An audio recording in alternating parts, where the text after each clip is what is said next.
Amanda, I'm so sorry that it's taken me so long to get back to you, but I read your thing at the time when it came in, but I just reread it and I am so excited for you. I feel like the bit about the lamps and the visual of the broken pieces being back together, I feel like that's such a metaphor for what you went through because it was so much. And I'm sorry that you went through so much and so much loss and so much grief, and your dad and your dog, and that must have shaken your whole foundation. But I'm so proud of you for getting your ass to Istanbul and trying everything and putting yourself in spaces that were scary, I guess. I'm very proud of you and it's very exciting. I love that you said that you're on, was it like your 180th day of meditating? Obviously it will be more now, but maybe you'll even be nearly at 200 now. It makes such a difference, and like that is a non-negotiable for me. Like with coaching, you can't move the needle if you can't start to visualize yourself in the next place that you want to be.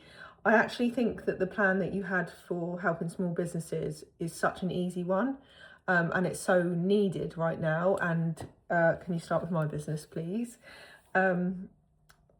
I personally just think that you just need a space to be coached in that where people see your light. I've always thought that you were a wow woman anyway, so I'm excited for you. But I feel like I looked at your thing and it said that you were scared of failure.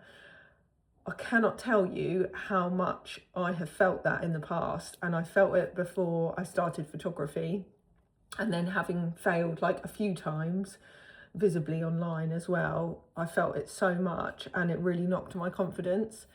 But the Enneagram, which is what you get in the Liberty Lounge anyway, literally shows you how to not fail. So the only reason you'd fail is if you were like, I'm actually doing the wrong thing, I don't want to finish this.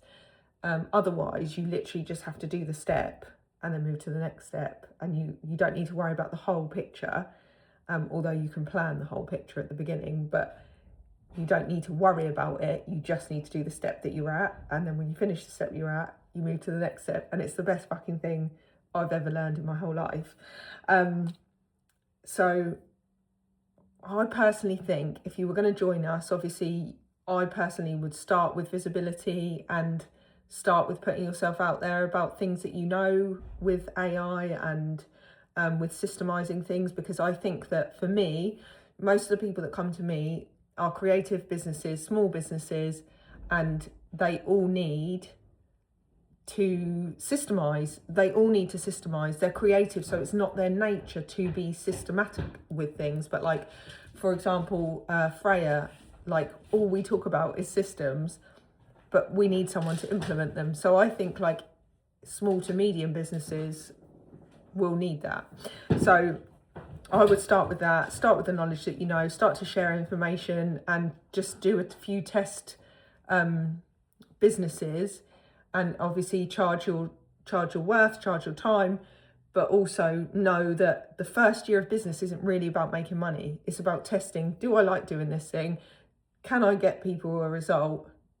Do they get results? It's like a testing thing. So like when I started photography, my first year in business, I truly believe I wouldn't have done as well as I did if I went into everything thinking, oh, X needs to equal Y.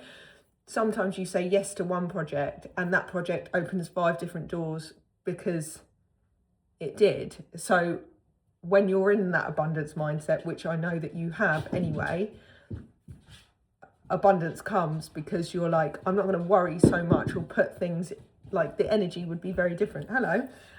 The energy would be very different. Oh, you're so nice.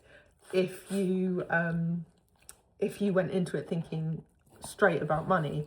And also you need to get yourself to some glass making stuff here, because obviously that lighting you up also is such a reset button for you, reminding yourself that you're creative, and whether that be that it's just a hobby and you just do it for the joy of it, because that's the whole thing as well. When you're in the right vibration, when you're in joy, you can do anything.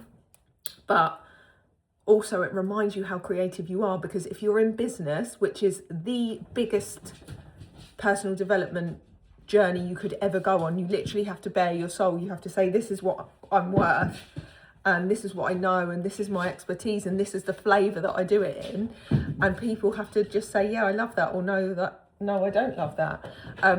But I honestly think like you are at that point in your road where you can choose to carry on playing it safe, or you can back yourself. And I'm so excited, and I hope you do back yourself, and I'd love to have you in the Liberty Lounge. I think it's like the perfect storm really that you're in. So anyway, and it would be lovely to talk to you. So yeah, see you soon.